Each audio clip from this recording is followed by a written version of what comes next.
Bonsoir à toutes et à tous, les titres de cette édition. Le président français Emmanuel Macron est attendu au Bénin ce mardi 26 juillet pour une visite de travail sur invitation de son homologue Patrice Talon. À suivre dans un instant le programme de son séjour à Cotonou. Plus de contrats qui varient d'un propriétaire à un autre. Par un arrêté en date du 22 juin, le gouvernement a institué un contrat type de bail à usage d'habitation domestique. Plus de précision dans cette édition. 25 juillet 2021, 25 juillet 2022, un an déjà que quittait ce monde Rosine Vieira Soglo, l'ex-première dame du Bénin. Retour dans cette édition sur son parcours.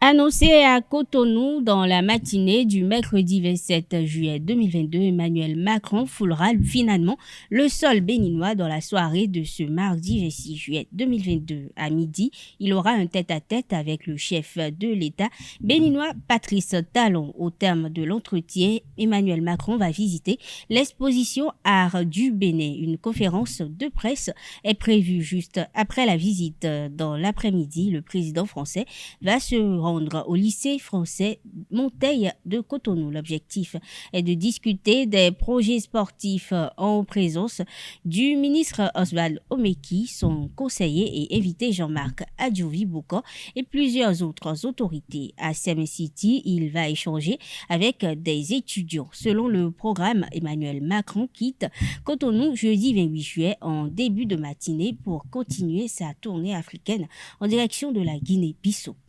Le ministre du Cadre de vie et du Développement durable, José Didier Tonato, a pris un arrêté instituant un contrat type de bail à usage d'habitation domestique. Il s'agit de l'arrêté numéro 2022-0120 en date du 22 juin. Selon le contenu de l'arrêté, tout contrat de location d'habitation domestique doit être conclu sur la base du formulaire du contrat type de bail d'habitation domestique en République du Bénin. L'exemplaire du contrat type de bail d'habitation domestique en République du Bénin est disponible selon le ministre du Cadre de vie et du Développement durable, José Didier Tonato, sur le site du gouvernement. Selon les dispositions de l'article 3, l'arrêté numéro 2022-01 fin en date du 22 juin 2022 prend effet dès la date de sa signature et abroge toute disposition contraire antérieure. L'ONG Foyer d'amour a lancé le 10 juillet dernier le projet L'éveil des enfants amoureux. Pendant 2 mois, les enfants orphelins et démunis profitent de journées récréatives et de formation. Au menu des activités de jeu et bien d'autres. Adrien Tchomakou, président de l'ONG Foyer d'amour, expose ici le bien fondé de ce projet. Suivez-le au micro de Francis Fahami. En réalité, il s'agit non seulement d'égayer les enfants, de les rendre plus heureux, d'amener les enfants à s'amuser, à s'épanouir, mais aussi de veiller à ce que les enfants aient une connaissance plus ou moins avancée en cette période de vacances. Pendant tout au long de l'année scolaire, il y a peut-être le stress. Les enfants se lever tôt le matin, aller à l'école, ce n'est pas facile. Donc, en période de vacances, nous nous sommes dit, il faut que l'enfant s'amuse, il faut que l'enfant soit défoulé, il faut que l'enfant rie, il faut que l'enfant soit joyeux, mais aussi il faut un suivi autrement. L'éveil des enfants nous amène à Foyer d'amour ONG à apprendre aux élèves orphelins des techniques d'art oratoire. La prise de parole en public, la prise de parole en milieu scolaire. Vous devez constater que déjà dans les classes intermédiaires du primaire, que les enfants apprennent aujourd'hui à faire du journalisme. Donc Foyer d'amour ONG saisit ces 2 mois de formation et d'éveil. Foyer d'amour ONG saisit cette période pour apprendre aux enfants la tenue des micros. Vous devez constater que les enfants font de la chorégraphie, les enfants dansent, et c'est très bien.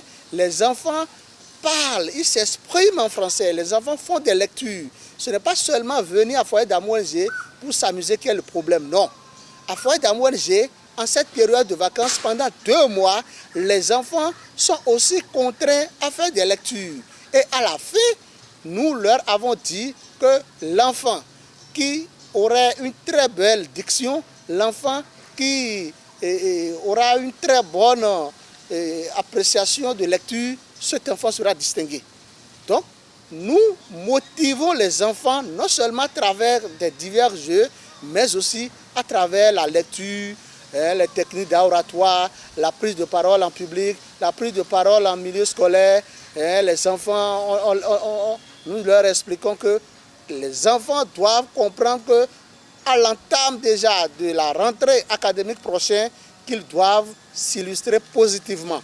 Les enfants doivent être davantage éveillés. Ce n'est pas seulement les enfants de ceux qui ont plus ou moins de moyens qui vont bénéficier de ces trucs-là. Non. On sait que les pauvres, les démunis, les orphelins n'ont pas de moyens. C'est la raison pour laquelle nous les invitons à venir à Foyer d'Amour ONG s'égayer, à venir à Foyer d'Amour ONG bénéficier des baby-foot, des divers jeux. Les enfants jouent au football, les enfants jouent au tennis. Vous verrez que les enfants orphelins, les enfants démunis, les élèves orphelins qui ont bien achevé l'année scolaire et ceux qui ne vont même non plus à l'école, qu'ils soient orphelins ou démunis, vous verrez que ces enfants jouent au ludo, ces enfants bénéficient de divers jeux, des dessins animés. Nous avons un écran géant qui permet aux enfants, on a aussi des postes téléviseurs sur lesquels nous avons fait des abonnements des dessins animés. Donc les enfants regardent les dessins animés. Les enfants jouent au belote, au sipa, les enfants jouent au ludo. Les enfants, c'est-à-dire il y a tellement de jeux auxquels les enfants se familiarisent. Vous voyez vous-même, les enfants, comme vous avez fait un tour, les enfants aujourd'hui sont contents. Les enfants rient, les enfants font divers jeux. C'est de ça qu'il est question. Et je précise que tout est gratuit. Tout est gratuit. Que ce soit le baby-foot, c'est gratuit. Les divers jeux comme belote, baby-foot, et ludo, et tout ce que vous voyez là, tout ce que les enfants font, les divers jeux, tout est gratuit. L'entrée est gratuite. Et c'est seulement autorisé aux enfants démunis, aux enfants orphelins, aux élèves orphelins. C'est de ça qu'il est question. Restons toujours avec le président de l'ONG Foyer d'Amour qui lance un appel aux sponsors et partenaires. Il est toujours au micro de Francis Farami. C'est l'occasion pour Foyer d'Amour ONG de tendre encore la main à tous ces partenaires nationaux et internationaux. Que les gens viennent appuyer ce projet. Le projet L'éveil des enfants orphelins est un projet novateur. C'est un projet que les partenaires doivent appuyer. Nous avons besoin du soutien de tout un chacun de nous. Pour nous, c'est déjà gagné d'avance, c'est déjà une réussite. Et si vous y faites un tour, si vous venez au sein du Foyer d'Amour ONG, vous constaterez que tout se passe très bien. Les enfants se récréent autrement. Et nous demandons le soutien de tous nos partenaires, de toute personne de bonne volonté, que les gens viennent nous accompagner afin que nous puissions terminer en beauté ce projet. Le projet L'éveil des enfants orphelins, c'est un projet de nous tous, c'est un projet commun, c'est un projet novateur pour le bien-être social des enfants, des élèves démunis, des élèves orphelins. Hier, 25 juillet 2022, cela fait un an que l'ex-première dame béninoise Rosine Soglo a quitté ce monde à l'âge de 87 ans. Figure emblématique de la politique béninoise, cette femme a marqué la politique de son temps. À l'occasion de cet anniversaire de décès, Anaël Dohou vous propose un commentaire sur cet illustre personnage. Suivez.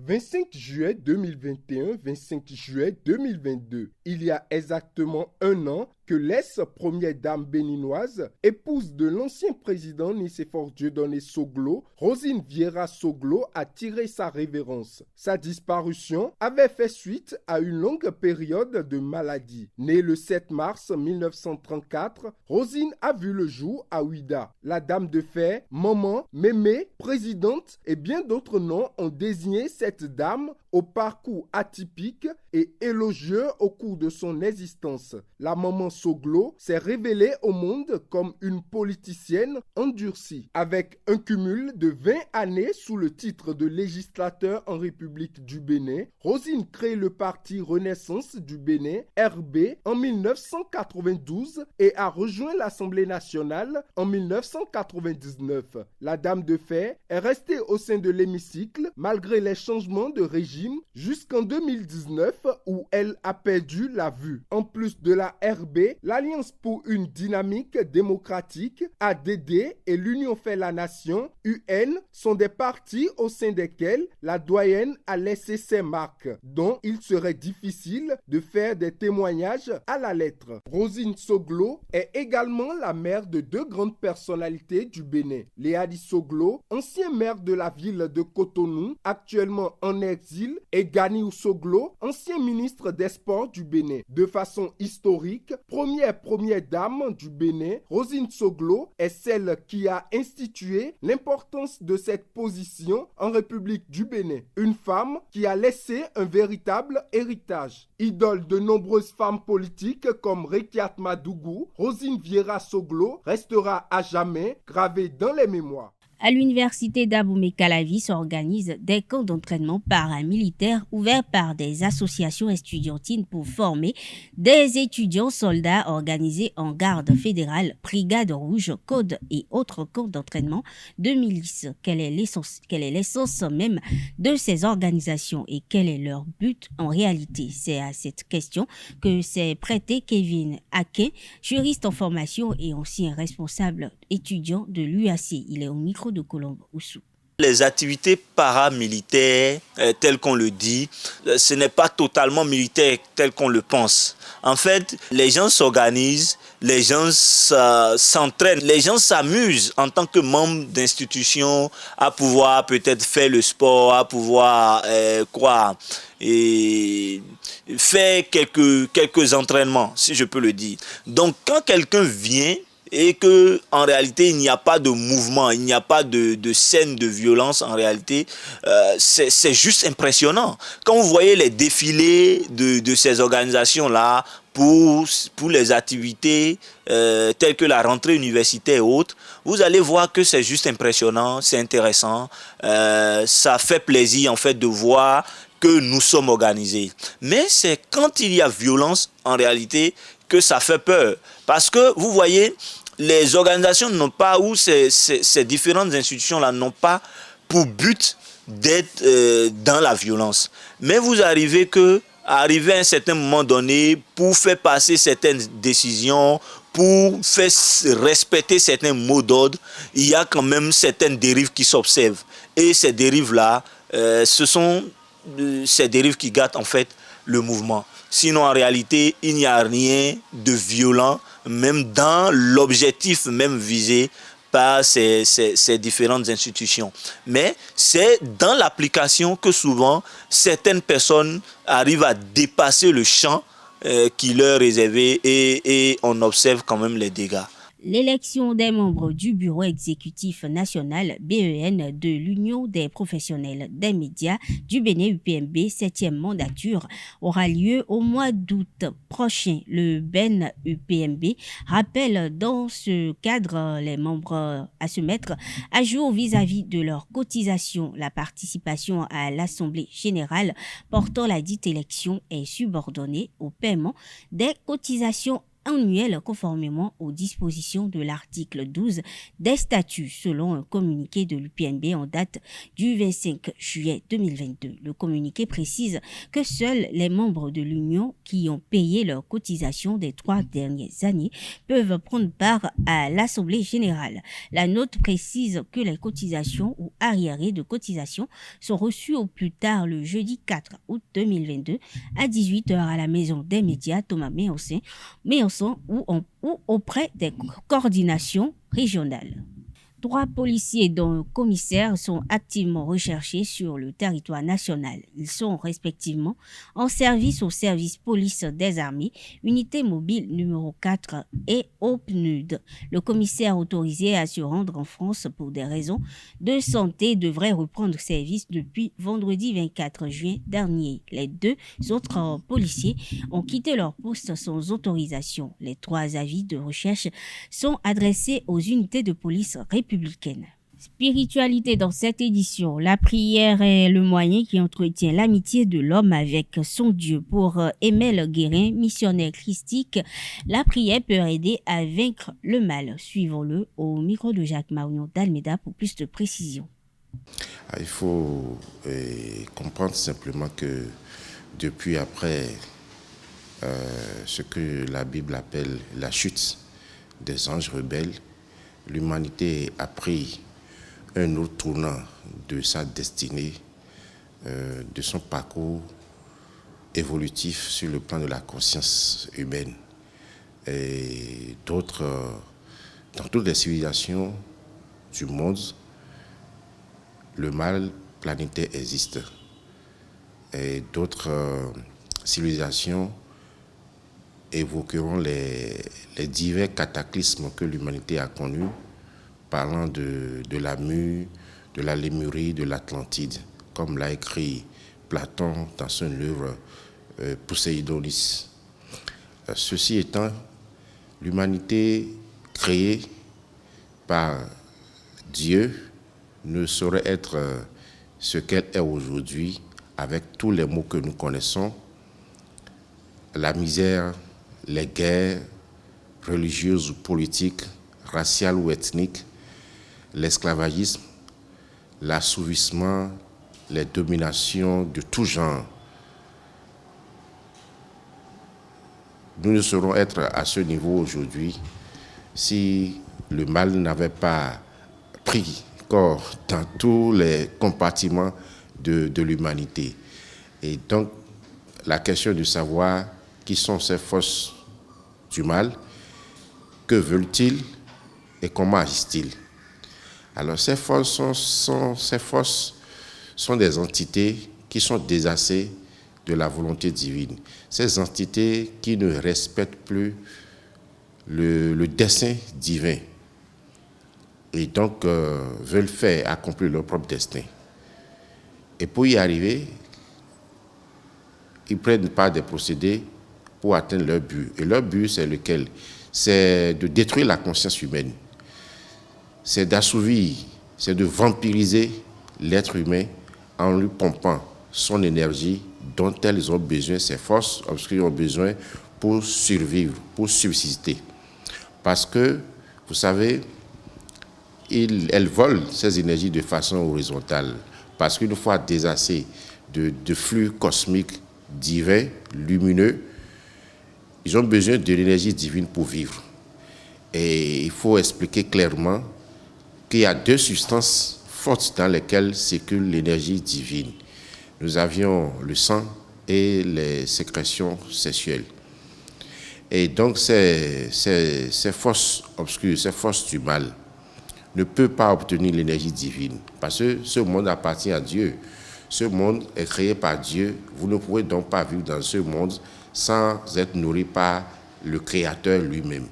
L'actualité internationale de ce mardi 26 juillet est un condensé des actualités de la Côte d'Ivoire, la RDC, l'Ukraine, le Royaume-Uni et le Japon. Une compilation signée Nassirine Fatoumbi.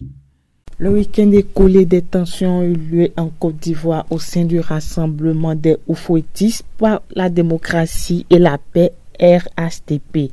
Le parti au pouvoir élisait ses conseillers départementaux, mais le scrutin a été émaillé de violence dans plusieurs localités. La moitié des 2000 militants n'étaient pas inscrits sur la liste électorale et d'après le nouvel élu, des casseurs ont fait irruption dans le centre pour perturber le vote. En RDC, un incendie a ravagé à Kinshasa toute l'aile gauche du bâtiment abritant le siège social de la Société commerciale des transports et des ports. Se trouve dans ce bâtiment la trésorerie de l'entreprise et les services du secrétariat général de l'économie du gouvernement central. Selon les informations, le bilan de cette catastrophe peut être évalué à des millions de dollars. Il faut préciser que le serveur du service informatique et la caisse de la Société commerciale des transports et des ports ont été épargnés. Au Japon, pour avoir tué 7 personnes dans les rues d'Akiraba, quartier de l'électronique à Tokyo en 2008, un Japonais définitivement condamné à la peine de mort en 2015 a été exécuté. Lors des faits, Tomorio Kato avait foncé en plein jour sur des passants avec un camion avant de sortir du véhicule et de poignarder des gens au hasard dans la foule, faisant ainsi 7 morts et 10 blessés. L'Ukraine a reçu de l'Allemagne les premiers blindés de type Gepard promis en avril dernier. 3 de ces chars anti-aériens sur un total de 15 ont été livrés. C'est la deuxième fois que Berlin livre des armes lourdes à Kiev. Équipé de 2 canots anti-aériens, le char était à l'origine destiné à combattre des hélicoptères ou des avions volant à basse altitude. A eu lieu à Londres dans la soirée du lundi 25 juillet 2022 le premier débat télévisé entre les 2 candidats en lice pour la présidence du Parti conservateur pour succéder à Boris Johnson. La ministre des Affaires étrangères Liz Truss et l'ancien chancelier de l'échiquier Rishi Sunak se sont affrontés l'un d'un dialogue centré autour de la problématique principalement économique. Les 2 candidats sont départagés par un vote des membres du Parti conservateur dont le résultat sera connu le 5 septembre, mais en attendant, un nouveau débat entre eux est prévu pour la semaine prochaine. Les supporters de Coton FC ont célébré dimanche 24 juillet dernier le titre de champion du Bénin lors d'une réjouissance au stade Omnisport de Ouidah et joueurs et membres du staff et dirigeants. Tous ont participé à ces temps festifs aux côtés de personnalités de marque. Reportage signé Larios Adiaguno.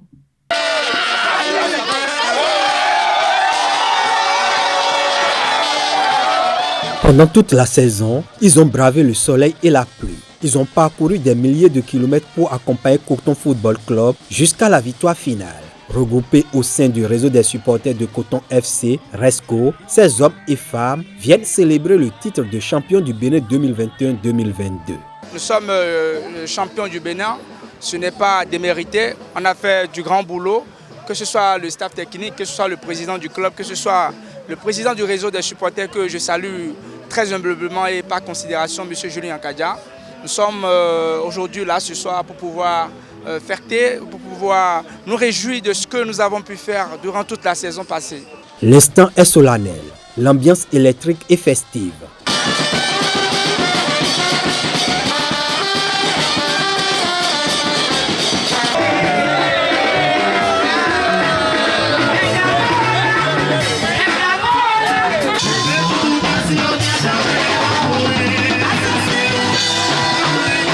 Sous fond de sonorités béninoises et africaines, les artisans du sac ont communié autour d'une agape fraternelle. Crampons, ballons et instruments d'animation ont laissé place à un concert d'assiettes et de fourchettes.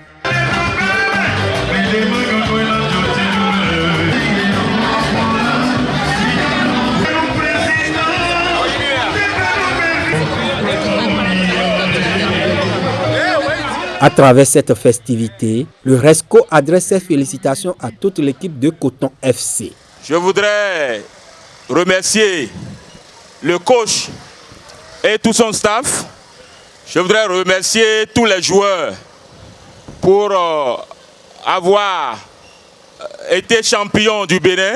Le 12e homme a joué un rôle important pour la réussite de cette première saison de bonne facture dans l'élite béninoise. Le bord de Coton vous dit sincèrement merci. Sans vous, les supporters de Coton et surtout les braves dames qui ont œuvré et soutenu cette équipe, parce qu'il faut le rappeler, nous avons fait 40 matchs dans la saison. Et ces supporters ont été avec nous, à domicile comme à l'extérieur. Dans les bons comme dans les mauvais moments, dans la joie, dans la victoire comme dans la défaite. Le patron du staff technique est ému par l'initiative du RESCO. Il s'engage à travailler pour que Coton FC grave davantage son nom dans les annales du football béninois. On essayera naturellement de gagner le prochain championnat, mais c'est notre premier objectif, c'est la Champions League, essayer de passer le premier tour, parce que d'abord ça serait intéressant pour notre club naturellement, mais aussi pour le Bénin, parce que je pense qu'aucune équipe n'a réussi à le faire pour l'instant en Champions League, parce qu'en CAF ça a déjà été fait. Mais en Champions League, ça nous permettrait aussi peut-être d'engranger un certain nombre de points. Voilà, mais je voudrais surtout vous remercier pour cette fête. Opérateurs économiques et politiques, des sympathisants ont rehaussé de leur présence la célébration du titre. Ils exhortent le club à maintenir le cap. Je voudrais vous demander simplement, comme le directeur du protocole d'État l'a dit, de ne pas dormir sur vos lauriers, et sachez que les autres travaillent tous les jours que Dieu fait pour vous reprendre encore cette victoire-là. Veillez à ce que vous puissiez montrer effectivement que vous avez eu ce privilège d'avoir ce trophée qui est ici et qui est en train d'être célébré. Pour garder la flamme allumée et relever les nouveaux défis, le réseau des supporters de Coton FC RESCO entend jouer plus que jamais sa partition. Le réseau des supporters est en train de faire son petit bonhomme de chemin. Nous n'allons pas baisser les bras, c'est vrai, nous sommes équipe championne, mais tout ne s'arrête pas là. Il faut relever d'autres défis. Un grand défi qui nous attend d'ailleurs sur le plan international, celui de participer aux préliminaires de la Ligue des champions africaine. Nous allons vraiment nous mettre au travail dès aujourd'hui, que ce soit le staff technique, que ce soit le 12e joueur. Nous allons faire un grand effort, nous allons faire un gros travail pour pouvoir mériter les résultats que nous aurons affichés dans les prochains jours. L'envie y est, la détermination aussi, pour soutenir Coton Football Club pour le maintien de son nouveau statut.